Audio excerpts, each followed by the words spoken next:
اگلا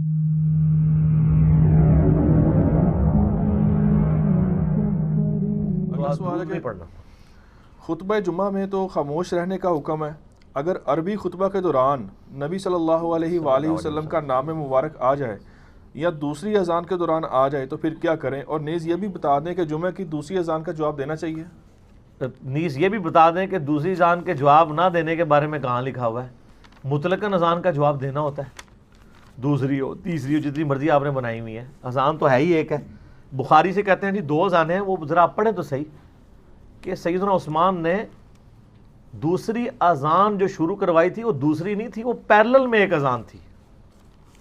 اور وہ بازار میں ہوتی تھی کیونکہ سپیکر نہیں ہوتا تھا، مسجد میں ایک ہی اذان ہوتی تھی اور پیرلل میں بازار میں ہوتی تھی تاکہ لوگوں کو پتہ چلے مسجد میں جانا ہے۔ تو آج تو اس کی ضرورت نہیں ہے، میں لہٰذا سعودیہ والے 2 اذانیں دیتے ہیں، میں اس کو غلط سمجھتا ہوں، یہاں پہ اہل حدیث نہیں دیتے ہیں۔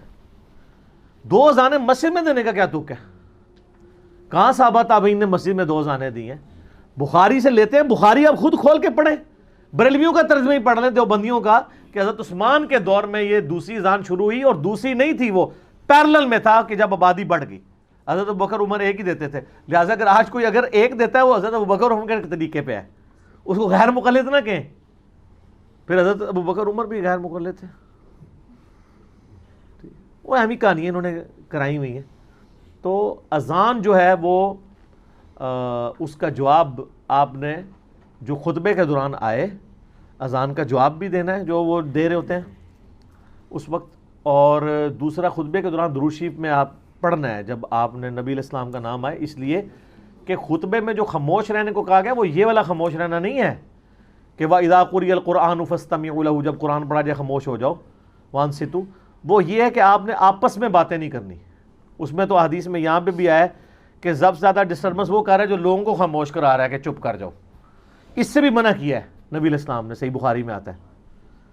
یہ بھی نہیں آپ نے کہنا، مراد یہ ہے کہ خطیب کی طرف لوگ متوجہ رہیں۔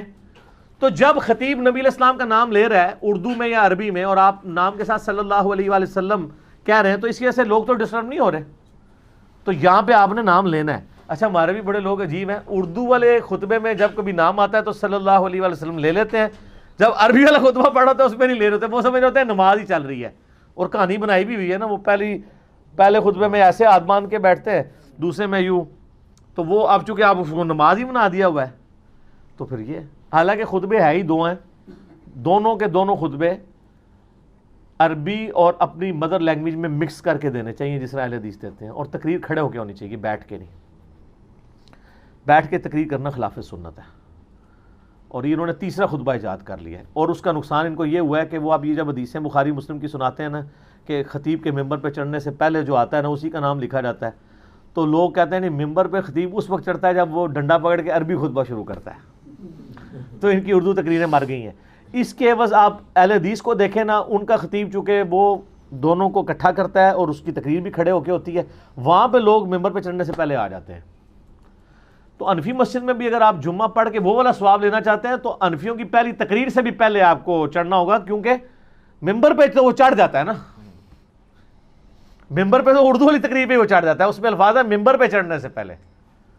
تو ممبر پہ تو وہ اردو والی تقریر میں چڑھ گیا، تو وہاں پہ رجسٹر ادھر ہی بند ہو جانے ہیں، عربی کا انتظار نہ کریں آپ۔